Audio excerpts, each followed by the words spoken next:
perbicaraan.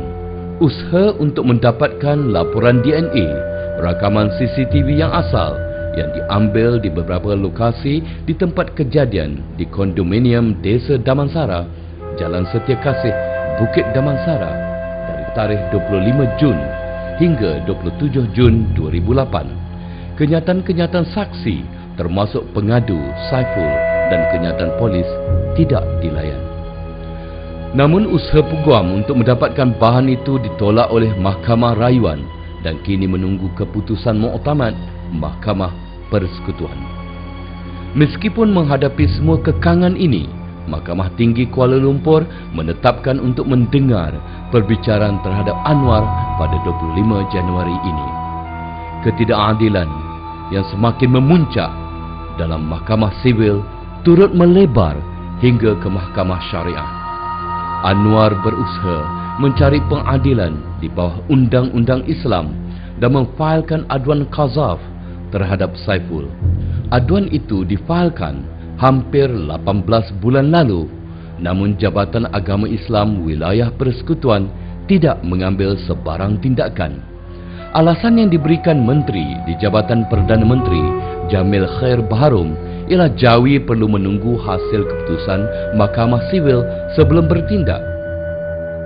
Jadi sebab itu saya terkejut bila Menteri membuat kenyataan politik di Parlimen pada 27 Oktober bahawa keputusan pendakwa qazaf itu hendaklah menunggu pembicaraan liwat di Mahkamah Tinggi Sivil. Sejak bila Mahkamah Syariah harus tunduk di bawah Mahkamah Sivil? Itu pertama. Keduanya, kes ini berbeza dengan kesalahan jenayah liwat. Ini laporan saya adalah bersabit kes qazaf. Akhirnya, Anwar terpaksa memohon Mahkamah Tinggi Syariah mengeluarkan perintah supaya pihak pendakwa meneruskan pertuduhan qazaf terhadap Saiful. Mengikut Al-Quran, orang yang menuduh itu kena membawa 4 orang saksi yang adil. Itu by Quranic injunction. So kita tak pertikailah Allah, kehendak Allah. Okay? Orang yang menuduh ya.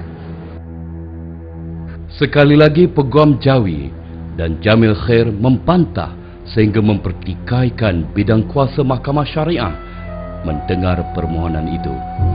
Semuanya bertujuan untuk melengahkan pertuduhan qazaf terhadap Saiful dengan tujuan melindungi kredibiliti beliau sebelum perbicaraan di Mahkamah Sivil bermula.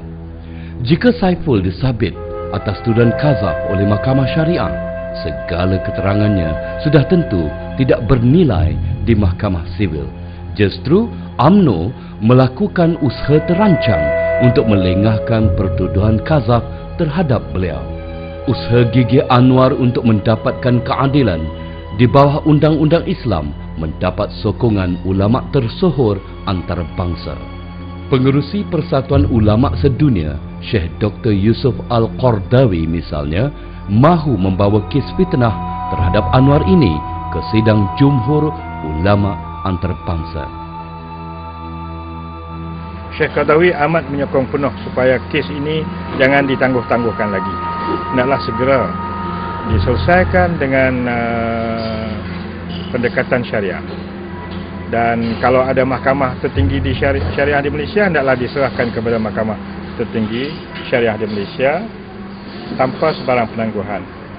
Kerana sudah Anwar, kata Syekh Qardawi, sudah mengalami kesengsaraan jiwa, kesengsaraan pemikiran, kesengsaraan keluarga, ya, kesengsaraan politik, ya. Pokoknya beliau itu berada dalam keadaan yang diserang oleh pihak-pihak yang tidak bermoral.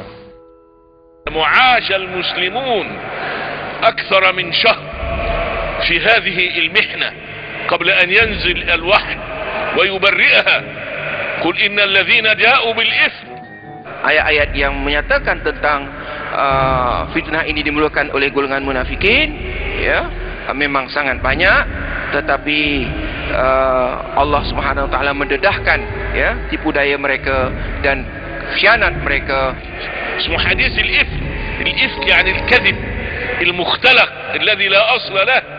إن الذين جاءوا بالإفك عصبة منكم لا تحسبوه شرا لكم بل هو خير لكم والذي لكل امرئ منهم ما اكتسب من الإثم والذي تولى كبره منهم اللي هو ابن أبي رأس النفاق له عذاب عظيم.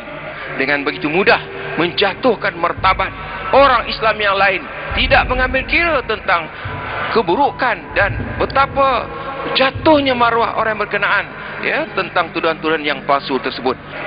Laula in sami'tumuh dhanna al-mu'minuna wal mu'minatu bi anfusihim khaira wa qalu hadha ifkum mubin. Kalaulah kamu mendengarnya dan kamu sangkakan yang baik ya, itulah sifat orang yang beriman ya. Laula ja'u alaihi bi arba'ati syuhada. Jika kanu sadiqin yajibu arba'at syuhada udul. Dan juga disebutkan alangkah baiknya jika ditampilkan 4 orang saksi ya terhadap tuduhan-tuduhan berkenaan. Fa idh lam ya'tu bisyuhada fa ulaika 'inda Allahi humul kadhibun. Kalau mereka itu tidak mendatangkan saksi, wa ulaika humul kadhibun, itulah orang-orang yang dusta. Walaula fadlullah 'alaikum wa rahmatuhu fid dunya wal akhirah lamassakum fima afadtum fihi 'adzabun 'adzim إذ تلقونه بألسنتكم وتقولون بأفواهكم ما ليس لكم به علم وتحسبونه هينا وهو عند الله عظيم. Kalaulah tidak kerana kurnia Allah kepada orang-orang Islam, ya sudah pastilah ya mereka akan terpesona dan terpedaya dan hancur dengan fitnah-fitnah tersebut. Bagi yang mengenal mangsa fitnah terancang ini, keunggulan watak dan komitmen beliau terhadap perjuangan menegak kebenaran adalah mukadimah pembelaan. Syekh Dr. Taha Jabir mengumpamakan fitnah terhadap Anwar ini sebagai episod kejam yang pernah digunakan oleh Parti Ba'ath atau Nasionalis Iraq terhadap para pejuang dan pemimpin gerakan Islam. Pemimpin gerakan Islam Iraq, almarhum Syekh Muhammad Mahmud Al-Suaf dan Syekh Abdul Aziz Al-Badri dilemparkan oleh pengikut komunis dengan pelbagai dakwaan dan tuduhan hingga kedua-dua mereka tidak dapat membela diri untuk membersihkan nama baik dan maruah. Kini episod ini berulang lagi di Malaysia. Namun alhamdulillah kali ini dunia Islam lebih sedar tentang apa yang berlaku. Fitnah terhadap Anwar Ibrahim mendapat perhatian dunia. Ulama dan intelektual Islam berusaha memperbaiki keadaan. Kes ini jadi bahan perbicaraan menurut ajaran Al-Quran. Ulama dan pemikir Islam seperti Dr. Tariq Ramadan dan tokoh Ma'al Hijrah Malaysia bagi tahun 1431, Syekh Dr. Wahbah Mustafa Al-Zuhaili amat jelas dengan makar atau konspirasi yang berlaku kini. Dunia tahu. Cuma yang malangnya ialah pihak berkuasa Islam di Malaysia masih enggan mengambil iktibar daripada pandangan